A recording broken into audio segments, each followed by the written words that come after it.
Dicen para engañar, quizá no hay vida después de la muerte, quizá el profeta no vivió, es posible en esencia. Intentamos entender qué tienen en sus manos los que niegan. Esto solo puede ser ceguera. Un gran químico, uno muy importante, ahora lo niega. Básicamente, aunque sorprendido, dijo que el hombre miente al negar, pero su título, por ejemplo, dice Gran Profesor. Ellos dicen cosas que jamás podrán demostrarnos, que están edificadas sobre ficciones y delirios. La fe es fuerte y su opuesto, la negación. Aquí está el platillo de la fe y el de la negación. ¿Cómo puede un solo ser dirigir todo este universo a la vez en perfecta coordinación? No podemos conocer a Dios Todopoderoso. ¿Por qué no podemos conocerlo? Lo más difícil para el ser humano es que sin ello no se puede avanzar en ese camino. Entonces, ¿qué es para ti la naturaleza? ¿Qué es lo que la determina? Digo, Allahu Akbar.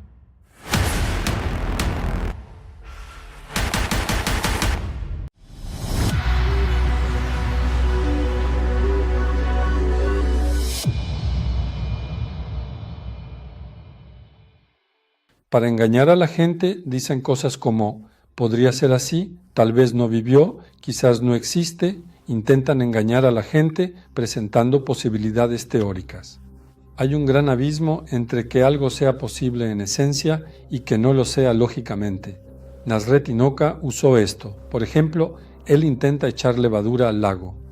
Al echar la levadura, le preguntan, ¿qué haces? Él responde, echando yogur al lago. La gente le dice, no funcionará. Él replica, ¿y si sí? ¿Y si sí? Ahora echa levadura al lago. No funcionará. ¿Y si sí? La probabilidad de que no funcione parecía igual de fuerte, pues o funciona o no. La probabilidad de que funcionara pareció tan fuerte como la de que no. Sí, muy fuerte. Esto engaña. Es la posibilidad inherente. Pero entonces, ¿por qué la gente no considera una probabilidad tan grande, tan fuerte, y se pone a echar levadura en lagos, ríos y mares? Porque sabe que no es lógicamente posible. Hay una diferencia entre lo posible en esencia y lo ilógicamente posible.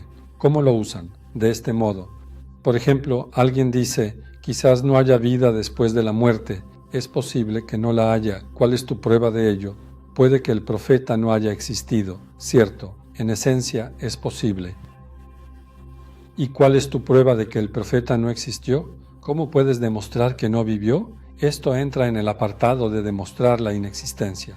¿Podría ser que no existan los ángeles? Podría ser, pero ¿cuál es tu prueba? ¿Cómo demuestras que no existen? No puedes. Un día estábamos en una charla en algún sitio. Un amigo preguntó, ¿por qué un solo Dios? ¿No podrían ser dos? Le dijimos que sí, podrían ser 2 o 10. ¿Cuál es tu prueba? En esencia, son posibles muchas falacias. ¿No podría ser así? ¿O de esta forma? ¿O de aquella? Pero para que sea lógicamente posible, ¿qué se necesita? Se requiere una prueba. Si no hay prueba, la posibilidad en sí carece de valor. Esto no perjudica nuestro conocimiento absoluto ni nuestra certeza. Quieren hacer dudar y vacilar a la gente usando sobre todo este argumento. ¿No podría haber sido alterado el Corán? Podría ser. ¿Cuál es tu prueba? ¿Cómo demuestras que ha sido alterado? No puedo. Entonces, esa afirmación tuya, esa posibilidad inherente, no perjudica mi creencia y convicción de que el Corán es la palabra de Dios. Ya que lo afirmas, ¿quién tiene la obligación de probar esa afirmación? Pues tú, por supuesto. Mis pruebas son una cosa, las pruebas de existencia, otra. Ese no es el tema. El tema es que intentamos entender qué tienen en sus manos los que niegan. Nuestras pruebas se hallan en cada rincón del universo. Donde quiera que miro, veo las pruebas que me pertenecen. Es como esto. En una biblioteca de manuscritos, mire donde mire, cada obra que veo es como una prueba que me demuestra la existencia y el conocimiento del autor. Son sus testigos. Y así como él es un testigo, al ver ese libro, yo también paso a ser testigo de la existencia de quien lo escribió. El universo, con todo, desde lo más minúsculo hasta las estrellas más vastas, todos los mundos están repletos de pruebas de la existencia y unicidad de Dios. Es así. Todos los colores de flores y plantas que se ven en la superficie terrestre son reflejos de la luz solar. ¿Cómo puedo caer en la negligencia de negar el sol mientras veo todo esto? Cuando todo lo que observo es su reflejo y manifestación, ¿cómo puede alguien expresar tal afirmación? Podría decir, no percibo ninguna prueba del sol. Podría decir, no veo pruebas del escriba en la biblioteca. ¿Cómo puede alguien, al observar el universo, negar ver las pruebas de Dios, sus nombres y atributos? Es pura ceguera. La blasfemia es, en esencia, tapar, bloquear. Así como al correr una cortina se interrumpe nuestra conexión con el mundo al otro lado de la ventana, la blasfemia ciega y oculta las pruebas de la unidad que hay en el universo ante los ojos de esa persona. No pueden verlo. Es cierto, quizás no vean, pero nosotros sí. La humanidad entera está contemplando sus manifestaciones en todas partes. Bediüzzaman usa una frase magnífica en su epístola de la gota. Pongo por testigo a todas las cosas que ven y son vistas, de que afirmo con el corazón y declaro con la lengua que no hay más Dios verdadero que Alá. Al final, todo o ve o es visto. No queda nada fuera de eso. La existencia en su totalidad es su testigo, y quienes dan testimonio de él. ¿Y si esa misma negación la sostienen múltiples personas cualificadas como un profesor, un sabio, un físico, un biólogo, un gran historiador, un estadista, no se reforzarían? No. ¿Y por qué?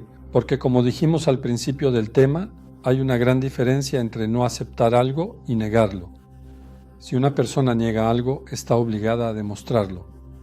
Desde el principio de la cuestión, hemos visto que negar las verdades de fe de todo el universo solo es posible abarcando el universo en su totalidad, con su tiempo, espacios, mundos y dimensiones. Supongamos que un gran físico niega la verdad.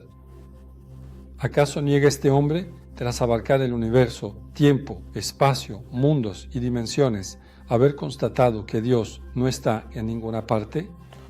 No, según él, un gran químico, un químico muy grande, lo niega ahora. Y bien, ¿acaso este hombre afirmó su negación después de haber abarcado el universo de la misma manera? ¿Lo demostró? No, si te fijas, de nuevo expresó su propia suposición. Él puede decir, no creo, no lo acepto, es según mi opinión, no puede avanzar más. Un gran historiador lo niega ahora. ¿Este historiador probó su negación después de abarcar todo el tiempo y el espacio? No, solo puede decir, es mi opinión. Un biólogo muy grande, un gran matemático, un estadista muy importante, un gran filósofo, ¿acaso explicaron sus negaciones demostrándolas después de haber abarcado el universo? ¿Mostraron pruebas de su inexistencia? Tampoco. Entonces, sus argumentos nunca se fortalecen mutuamente, porque cada uno dice, según mi opinión. Expresa un pensamiento de su propio mundo interior, de su mundo de ideas, de su mundo de creencias. Expresa una suposición, una hipótesis, manifiesta su convicción. No posee ninguna prueba externa que demuestre esa convicción suya, esa negación en particular. Solo puede decir, no lo veo, no lo acepto. Dado que no pueden afirmar su inexistencia, la multitud de los que lo niegan y los atributos que poseen no perjudican nuestra certeza en la fe auténtica. Mas, ¿qué es lo que aquí engaña a la gente? El elevado número y los títulos. Hay una historia de Temel. Temel hizo un examen de imán y lo llamaron a entrevista. En la entrevista le preguntaron, ¿era Korolu, que Dios esté complacido con él, un profeta o un santo? Temel, sorprendido, dijo que Korolu, que Dios le bendiga, era un santo. Le echaron perdiendo la prueba. Afuera, los que esperaban para el otro examen le preguntaron, ¿qué te preguntaron? Él dijo, me preguntaron si Korolu era un profeta o un santo. ¿Y qué respondiste? Dije que era un santo. Le contestaron, pero si no era un santo, era un bandido. Él dijo, ya lo sabía, pero me engañó el que Dios se complazca con él del final. Por ejemplo, alguien miente al negar.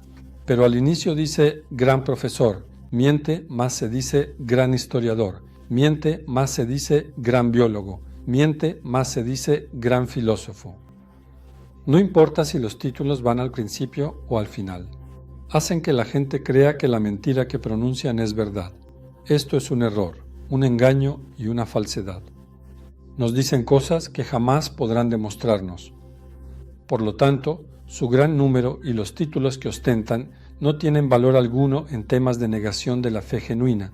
Aunque sean miles de millones, son como un solo individuo. Pero la prueba es un asunto aparte, un capítulo que se fortalece mutuamente. Porque quien demuestra algo no dice, según mi suposición, mi parecer, mi forma de pensar o mis creencias, lo acepto así. He constatado y sigo constatando que no concebimos los nombres y atributos de Dios Todopoderoso en nuestra mente como meras suposiciones.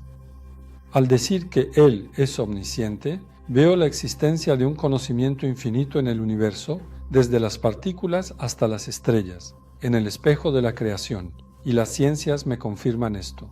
Las ciencias se dedican a explicar la fuente, existencia y manifestación de un conocimiento infinito en las cosas. A medida que la gente ha profundizado en las ciencias, siempre ha visto esto. Estamos en un mar de conocimiento sin fondo que se profundiza. Hay una fuente infinita de saber por todas partes. No importa si es una partícula, una célula o una estrella, es lo mismo.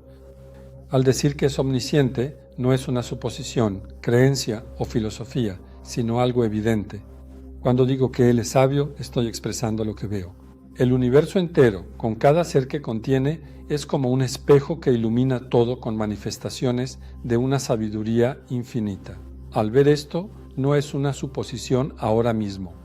Las ciencias y disciplinas siguen explicando la sabiduría en los objetos con miles de tomos de libros. Al decir Él es el Todopoderoso, formador, creador, diseñador, no digo supongo, creo o acepto, sino veo que.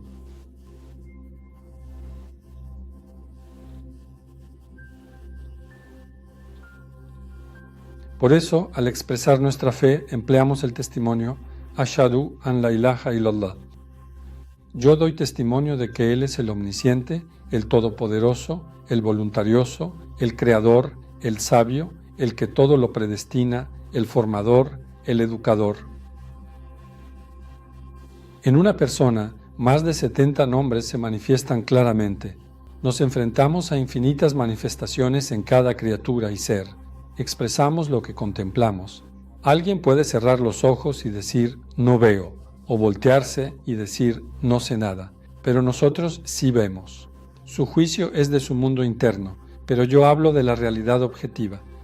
No hablo de mi imaginación, sino de lo visible, la existencia, el mundo material. No me baso en suposiciones, ni en épocas que nadie ha visto. Nuestra fe no se fundamenta en ficciones de épocas de hace millones de años que nadie conoce. Hablamos de las existencias que están frente a nuestros ojos. Todas las verdades de la fe se basan en el análisis, la investigación y la contemplación. Toda blasfemia, sea cual sea la ideología, el pensamiento o la filosofía, se edifica por completo sobre meras conjeturas, sobre ficciones y sobre delirios. Pero la humanidad es oprimida por la cantidad y cualidades de estos, lo llamamos tiranía. Lamentablemente, ha causado que, a través de la percepción, se acepten como reales cosas que no existen. Por eso, el Corán nos da unas gafas. El Corán enseña un método para observar, analizar y razonar el universo. Al ver el universo así, es como aprender a leer. Una vez que sé leer, puedo leer cualquier libro y acceder a su conocimiento. Cuando podemos ver a través de las gafas que el Sagrado Corán nos otorgó y que el Risale nos ha entregado, vemos al Corán como esas gafas. Realmente no importa lo que mire, solo veo las pruebas que le pertenecen a él. Yo contemplo sus nombres y atributos en todas las cosas. Cuán fuerte es la fe. En cambio, la negación no tiene nada. Es como una balanza, un platillo para la fe y otro para la blasfemia. La negación. ¿Qué se puede poner en este último? Solo hay suposiciones, hipótesis y delirios. Aquí todo es visible, pero no hace falta mostrarlo todo. Una sola cosa basta para desequilibrar la balanza. Mientras una cosa fortalece mi fe y es prueba de mi afirmación, en el otro lado no hay nada. Entonces la pregunta surge, si la fe es tan fácil, con tanta prueba, y la blasfemia es tan difícil e imposible de probar, ¿por qué tantos la niegan y se desvían por ese camino? Si le parece, respondamos a su pregunta con una explicación de la introducción del tratado Ayat al-Kubra de Bediüzzaman. ¿Ve lo que dice ahí? Las mentes, estrechas debido a la negligencia, el pecado o el sumergirse en el materialismo, no logran comprender asuntos de tanta grandeza e infinidad. Por lo tanto, con arrogancia intelectual, recurren a la negación y al rechazo. Sí, a sus mentes espiritualmente oprimidas y secas, y a sus corazones corruptos y muertos. La causa es negligencia, pecado y materialismo. Dañan las mentes y también los corazones de las personas. Sí, como no pueden asimilar los asuntos de fe, tan amplios, profundos y abarcadores, en sus mentes espiritualmente oprimidas y secas, ni en sus corazones corrompidos y espiritualmente muertos, se arrojan a la blasfemia y al desvío y se ahogan, es decir, su mente no puede asimilarlo. ¿Cómo puede un solo ser administrar todo este universo, todo coordinado al mismo tiempo? Esto no se les encaja en la mente. Hay 3 razones para ello. Sí, la negligencia, el pecado y el desvío. El pecado es la transgresión, porque la fe es una luz que Dios Todopoderoso infunde en nuestro corazón. No es algo que se obtenga por nuestro propio esfuerzo. No podemos conocer a Dios Todopoderoso, pues Él no es de la misma naturaleza que el universo. Lo más difícil para una persona es conocerlo a Él. Comprenderlo es lo más complicado, porque no se parece a nada que conozcamos. El ser humano solo puede intentar entender lo que no sabe mediante lo que ya conoce. Si ignora algo por completo, ¿a qué lo va a asemejar? A nada. Por esa razón necesitamos a los profetas. Dijo en su obra Maktubat: todos los caminos están cerrados, salvo el de Mahoma, la paz sea con él. El camino hacia Alá solo puede recorrerse bajo su guía. Solo a través de él se puede llegar a él. De lo contrario, si alguien con mente estrecha actúa solo bajo principios de razón, asemejará a Alá con cualquier objeto del universo, como en el pasado, en falsas religiones y filosofías antiguas. Lo percibe como un ser superior, de ahí figuras medio humanas, medio divinas, ídolos, desviándose de la verdad. Aquí la guía divina es clave. Sin ella no se puede avanzar en ese camino. Incluso los filósofos más geniales se han ahogado en él. Solo 1 de cada 100 se salva, como Platón o Sócrates. El 99% se ahoga en ese camino. Es como caminar en un pantano. Es decir, el guía debe ser fiable para que la persona pueda continuar por un camino recto y seguro. Esa es la guía de la revelación. Solo puede realizarse bajo la guía del profeta. Sí, al no poder encajar las cuestiones de fe, que son tan amplias, profundas y complejas, en sus mentes espiritualmente estrechas y secas, y en sus corazones corruptos y espiritualmente muertos, se lanzan a la blasfemia y al desvío y se ahogan. Si prestaran cuidadosa atención, si pudieran ver la verdad intrínseca de su blasfemia y la naturaleza de su extravío, comprenderían que, frente a la grandeza razonable, apropiada y esencial de la fe, existen 100 veces más absurdos, imposibilidades e inverosimilitudes bajo esa blasfemia. Y dentro de ella, qué fácil es atribuir el libro a su autor, pero si lo negamos, ¿cómo se explica su existencia? ¿A qué se atribuirá el saber, la destreza del libro? Qué fácil atribuir la belleza del cuadro al pintor, pero si el cuadro existe y se niega al pintor, ¿cómo explicar la belleza, el diseño, la maravilla del cuadro? ¿A quién atribuirlo? ¿Al material, la pintura o el lienzo? ¿Y la ingeniería, el diseño o la maestría del edificio, si se niega al ingeniero, arquitecto o maestro? ¿A qué se atribuirá? ¿A sus materiales? Por eso, si pudieran ver la verdadera naturaleza de su blasfemia, encontrarían en ella un sinfín de imposibilidades, pensamientos e ideas irracionales. Risale-i Nur, con cientos de balanzas y comparaciones, ha probado esta verdad con certeza. Por ejemplo, quien no puede aceptar la existencia necesaria del Dios Todopoderoso, la certeza de su ser, su eternidad y sus atributos omnímodos por su grandeza, esa persona que no puede concebirlo, atribuye esa existencia y eternidad a innumerables seres, tal vez a infinitas partículas. Y puede creer en su blasfemia al otorgarles los atributos de la divinidad. Quien niega al escriba, ¿se lo atribuirá a la tinta o al papel? ¿No se ve forzado a hacerlo? Se verá forzado. Así lo dicen los materialistas, ¿no? Incluso hay quienes afirman que el átomo es inteligente. Hay quienes dicen que las propiedades de la materia son inherentes. Esto es una obra, miren. Esta obra, este arte, fue hecho con sabiduría. Esto es, que sea tan largo o corto, su ángulo, la presencia de ese puente, el hecho de que sea tan grande, el material, cada uno de estos aspectos nos revela a su creador. Pero si no se reconoce a su creador, ¿a qué se le atribuirá su existencia? Cuando preguntamos, ¿por qué es así?, nos responden, porque son gafas. Nos dan un título, pero ¿por qué son así? ¿Por qué con este ángulo? ¿Por qué esta distancia? ¿Por qué este material? Ahora responden, porque su naturaleza es así, pero no estaban en su naturaleza. Si se rechaza al Creador, le seguirán infinitas imposibilidades. A esto lo llamarán naturaleza. ¿Por qué es así? Porque su naturaleza lo es.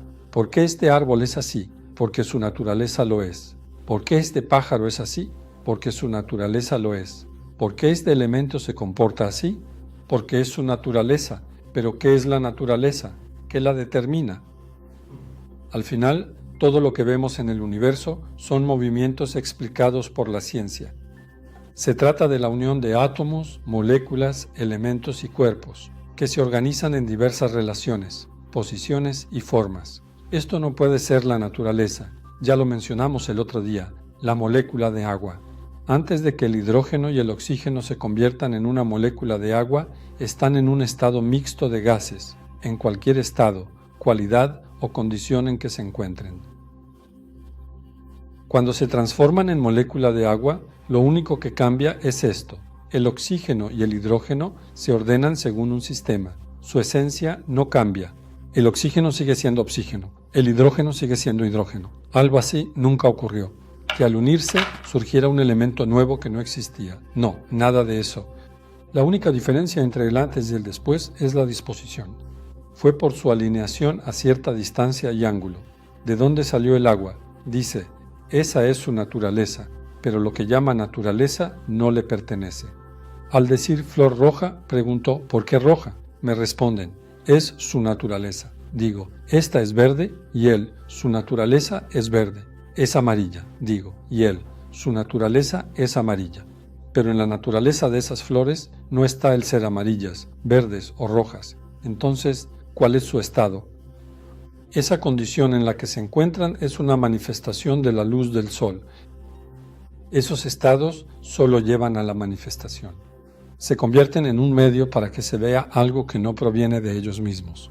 Ese estado de la flor permite que se refleje el color rojo del sol.